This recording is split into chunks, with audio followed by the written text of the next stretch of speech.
नववर्ष म्हणजे अभ्यासासोबतच सुट्ट्यांचं प्लॅनिंग, कधी लॉंग विकेंड तर कधी सलग ब्रेक। 2026 मध्ये कॉलेजचं कॅलेंडर पाहिलं तर विद्यार्थ्यांच्या चेहऱ्यावर नक्कीच हसू येणारच। पण नेमक्या किती सुट्ट्या मिळणार आणि त्या कशा उपयोगात आणता येणार, चला तर जाणून घेऊयात काय आहे संपूर्ण बातमी। नमस्कार, मी सृष्टी, तुम्ही पाहताय न्यूज डॉट्स।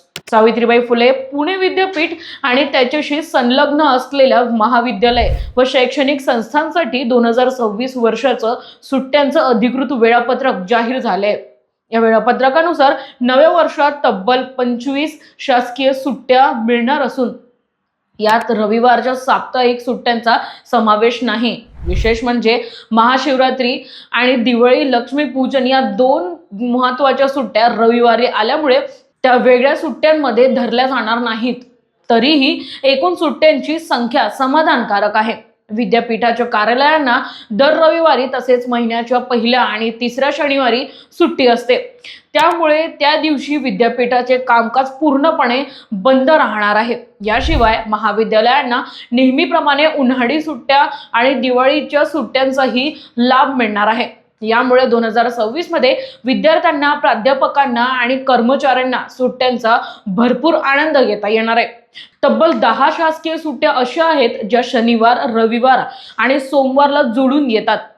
यामध्ये एक सुट्टी सोमवारी, 3 शनिवारी आणि 6 शुक्रवारी येत असल्याने लॉंग ब्रेक किंवा मिनी वेकेशनचं नियोजन करणं अगदी सोपं होणार आहे। त्यामुळे अभ्यास, सहली, कौटुंबिक कार्यक्रम किंवा फक्त विश्रांती यासाठी वेळ काढणं विद्यार्थ्यांना सहज शक्य होईल। विद्यापीठ प्रशासनाने हेही स्पष्ट केलं आहे की संलग्न महाविद्यालयांना जिल्हाधिकाऱ्याकडून जाहीर होणाऱ्या स्थानिक सुट्ट्याही लागू राहतील। एखाद्या कारणामुळे जाहीर सुट्टी देणं शक्य नसेल तर बदल्यात पर्यायी सुट्टी देण्याची मुभाही महाविद्यालयांना असणार आहे। एकूणच 2026 हे वर्ष अभ्यासासोबतच सुट्ट्यांचं योग्य नियोजन करण्यासाठी उत्तम ठरणार आहे। तर आता यावर तुम्हाला काय वाटते, आम्हाला कमेंटच्या माध्यमातून नक्कीच सांगा आणि पाहत रहा न्यूज डॉट्स। धन्यवाद।